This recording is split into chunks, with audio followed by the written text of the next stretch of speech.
Désolée. J'espère qu'on voit bien. Pas top, hein.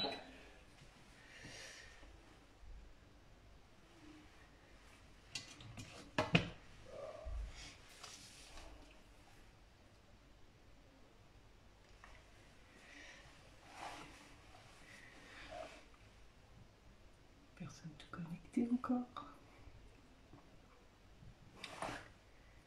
Je vais attendre une petite minute.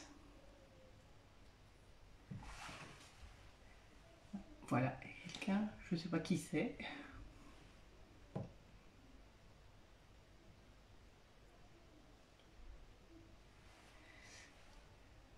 Une deuxième personne, je vois pas les commentaires. Je vois pas qui est en ligne. Ah, Jess. Salut, ça va?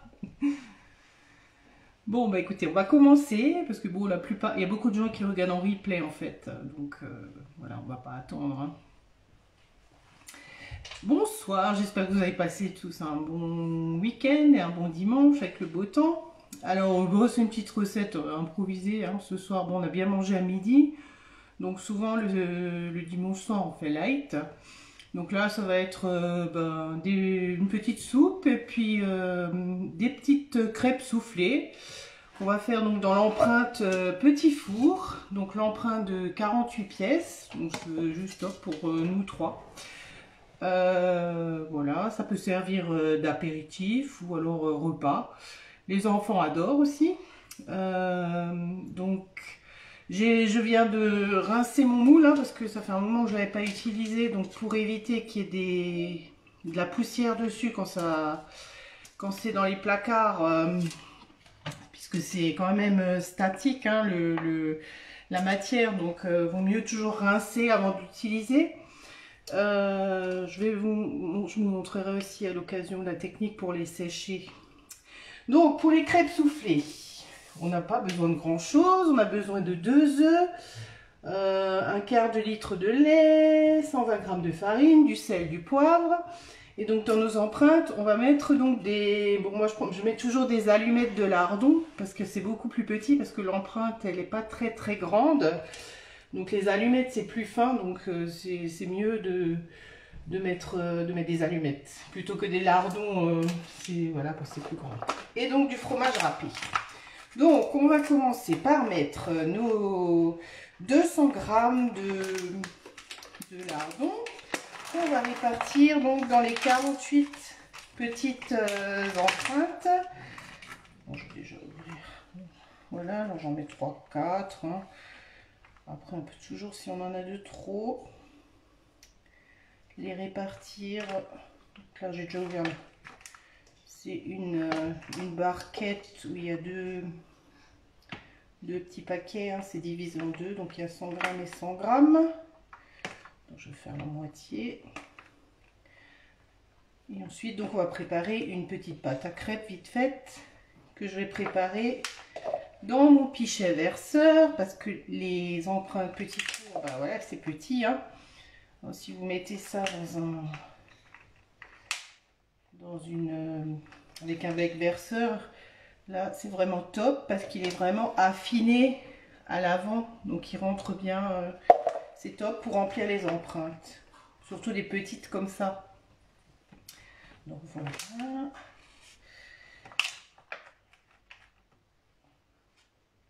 C'est une petite recette vite faite, hein. Sympa, on peut manger que ça. Ou alors on peut la servir en apéro. On peut mettre par exemple à la place des lardons, pourquoi pas du saumon fumé, ou faire une version sucrée avec des pépites de chocolat.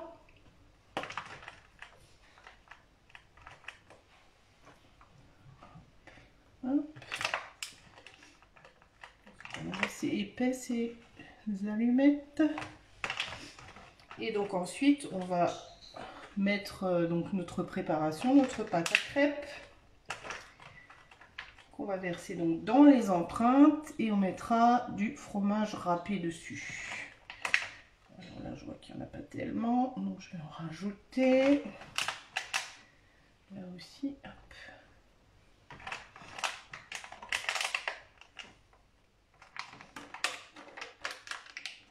On fait souvent cette petite recette le dimanche soir. Comme dit, on mange bien à midi. Hein. En général, on fait toujours un meilleur repas. Donc aujourd'hui, on avait de la langue de bœuf avec des spätzle maison. Je n'ai jamais fait de ma vie des spätzle. Et en fait, c'est vraiment facile à faire. Et avec la râpe, il existe des râpes spéciales que j'ai trouvées d'ailleurs au Moulin Yéli. C'est vraiment vite fait. Et vraiment facile à faire. Et en plus, ils ont une farine spéciale pour les spätzle. Donc voilà, vraiment tout pour faire des bonnes choses. Voilà, tac, tac. En fait, c'est ça un peu le plus long, c'est de mettre les lardons dans les empreintes.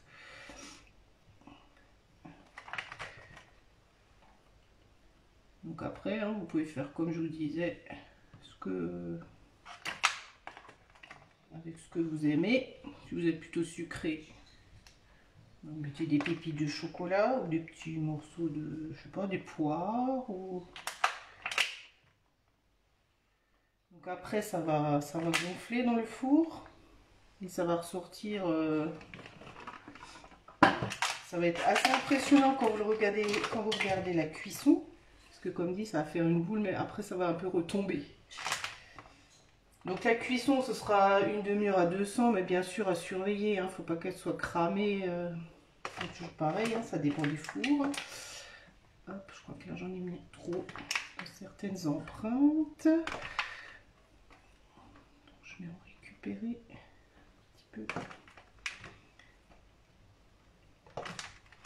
Là où j'en ai mis de trop, effectivement.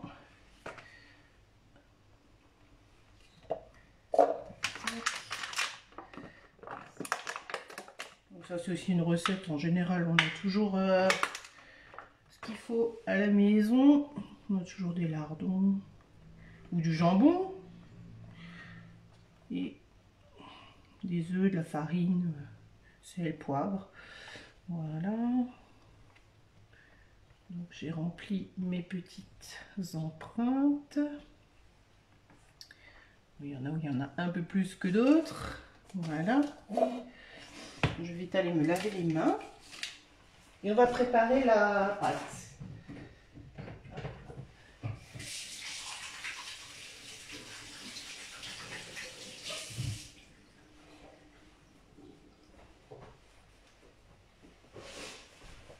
Donc, je la prépare directement dans mon pichet. Hein. Pas besoin d'un grand support en fait. C'est pas tellement de... Donc mes œufs, je casse toujours à part hein, pour voir s'ils sont bons. Donc il n'y a pas de coquilles dedans. Ça m'est arrivé ce matin. Hop, voilà. Je vais pas les battre en omelette. Hop, les cuillères magiques.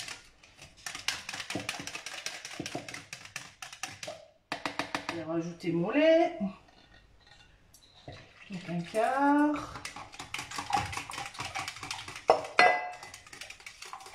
Et ma farine. Alors là par contre je vais prendre le fouet. Hop. Il est où mon fouet? Ah, il est dans le lave-vaisselle.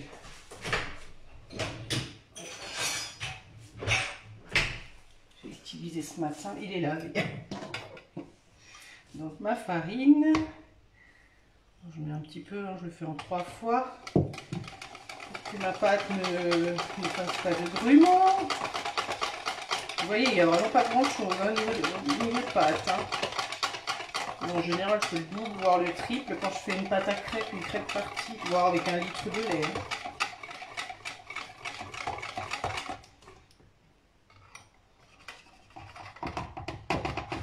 Bon, je vais tout mettre là. Hop, hop. Voilà. Bon, je vais sortir le sel et le poivre.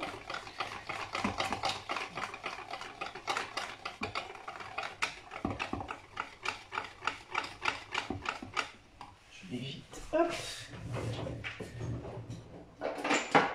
Ça. Alors, un peu de sel, mais pas trop, puisque les lardons sont déjà salés. Hein. Donc, une pincée de sel. Je mets encore un petit peu. Ça pas trop. Et un petit peu de poivre.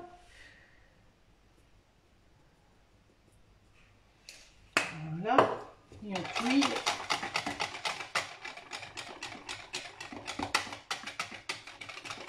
On peut la faire au robot également, mais bon, vu la quantité, c'est vite à la main. Pas besoin de laisser reposer comme quand on fait des crêpes de façon traditionnelle.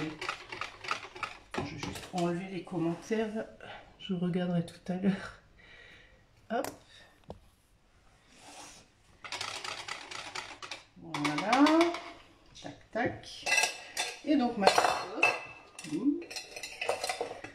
c'est bon, ça tient.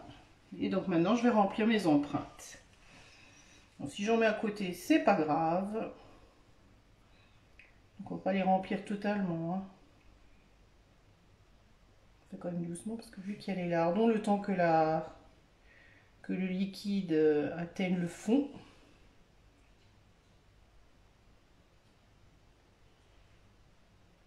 Donc je peux. Après on viendra racler ce qui est sur le. Ce qui n'est pas dans les empreintes, quoi, dans les trous.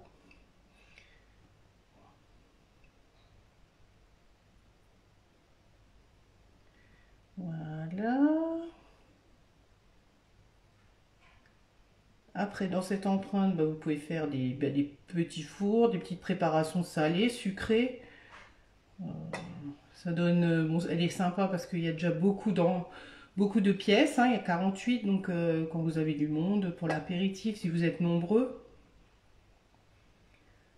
Après, vous pouvez faire différentes. Si vous utilisez 48, vous pouvez faire, je sais pas moi, deux préparations différentes et les cuire en même temps. Hein. Ça pose aucun souci non plus.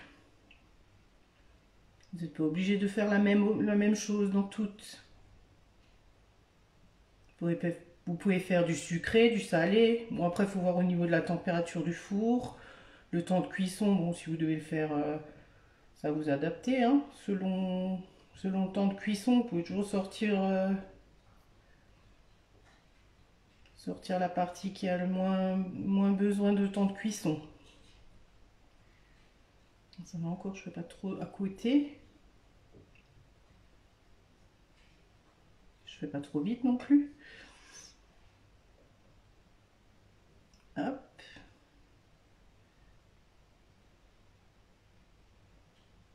Donc là, je ne vais pas les cuire tout de suite. Alors, c'est aussi une recette qu'on peut préparer à l'avance. Hein, parce que c'est quelque chose qui se mange chaud. Donc, on peut le préparer à l'avance et on le met... là, on peut le mettre dehors. Ou sinon au réfrigérateur. Donc, ça reste froid, quoi. Sinon, vos lardons, ils n'ont pas trop aimé s'il fait trop chaud dans la pièce. Donc, comme dit, c'est meilleur quand c'est chaud.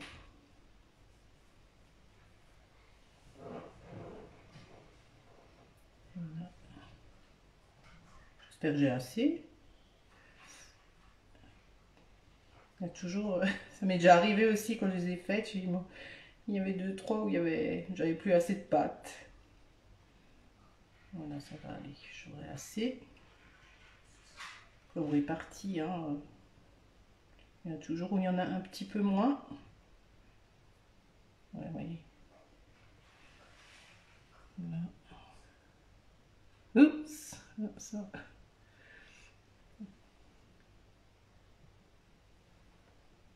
Après, il suffit qu'on mette un peu plus dans l'ingrédient, quelques grammes. Des fois, ça suffit. Donc là, hop. Vous voyez, je fais vraiment pas attention. Hein. Je mets... Si on a à côté, c'est pas grave. On va vite le racler avec la petite spatule pour que ça se mette dans l'empreinte. Voilà. Donc mes empreintes sont remplies. Je prends de la petite spatule. Alors là, il y en a une où il y en a beaucoup. Donc hop. Je mets dans celle d'à côté. Voilà. Tac, tac. Après, si on a un petit peu à côté, c'est pas bien grave non plus. Il n'y aura pas de souci pour démouler. Hein. Ça sort tout seul. Tac, tac. Voilà. Donc maintenant, on va préparer notre fromage râpé. Alors, je vais utiliser l'éponge sur un plan de travail. Les morceaux. Donc, mon fromage râpé, donc là, il y a 70 grammes. Alors, il est râpé, ok, mais bon, ça fait un peu des filaments qui sont un peu longs. Donc, après, ça va pas faire très très joli. Vous aurez la boule avec des espèces de fils comme ça qui dépassent quand ça va griller. Donc, moi, ce que je fais, je le mets dans le petit tornado. Donc, c'est un petit hachoir, un mini hachoir qui fait aussi essoreuse à fines herbes ou à salade chez certains.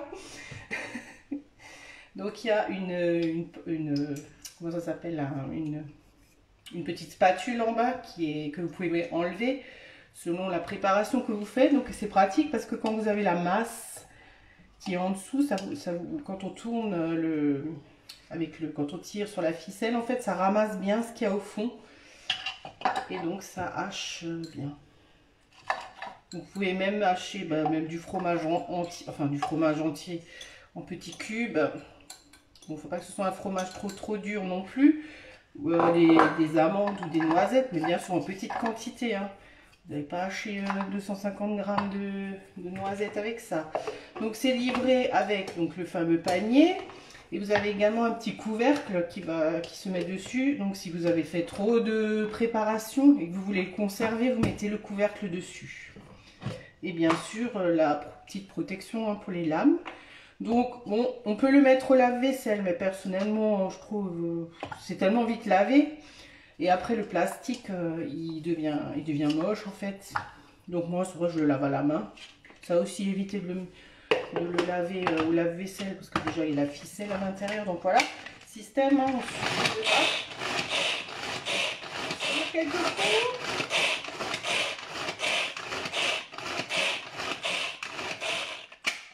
et donc ça va vous faire des petits, mais vraiment, bon, pas comme le parmesan quand il est râpé, mais ça va vous faire des petits, vraiment râpés petits quoi. Donc là je vais le mettre sur mes empreintes. Et donc ça va gratiner. Et ça fera une jolie croûte sur nos petites boules. Alors là j'ai pris du fromage blanc, pas du fromage blanc, c'est quoi, de l'emmental râpé. Après hein, selon ce que vous aimez, ça peut aussi aller avec de la mozzarella, du comté.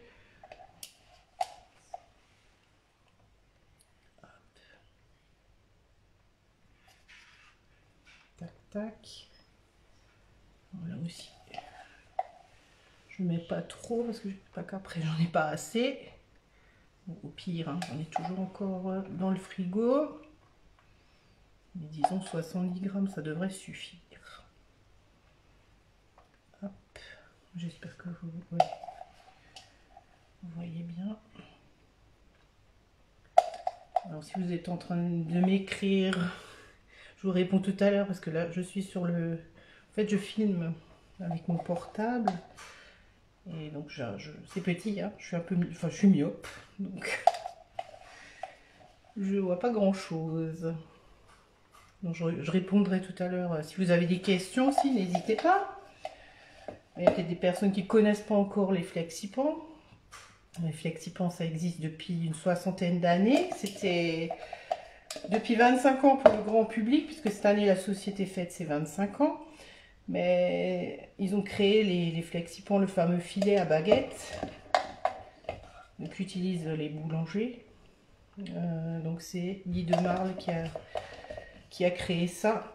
Et donc c'est pour les professionnels, hein, dans les restaurants ils en utilisent, dans les boulangeries, pâtisseries. Et après ils se sont dit bah, pourquoi pas, parce que bon, beaucoup de gens aiment bien faire eux-mêmes, hein, fait maison. Donc ils ont créé la gamme pour le particulier, donc qui se vend sous la forme d'ateliers culinaires. Bon, il y en a qui parlent de réunions. c'est un atelier culinaire, mais en fait c'est un moment où il y a une hôtesse qui invite des copines, enfin ça y est aussi réservé, c'est pas que réservé aux femmes, hein, il y a aussi des hommes, il y a aussi des hommes qui sont conseillés. Donc on fait des recettes, on échange, voilà, on apprend toujours plein de choses lors des ateliers culinaires, parce que voilà, un tel il fait ça comme ça, non l'autre il utilise ça, ah bah moi je prends pas cet ingrédient là, moi je prends ça.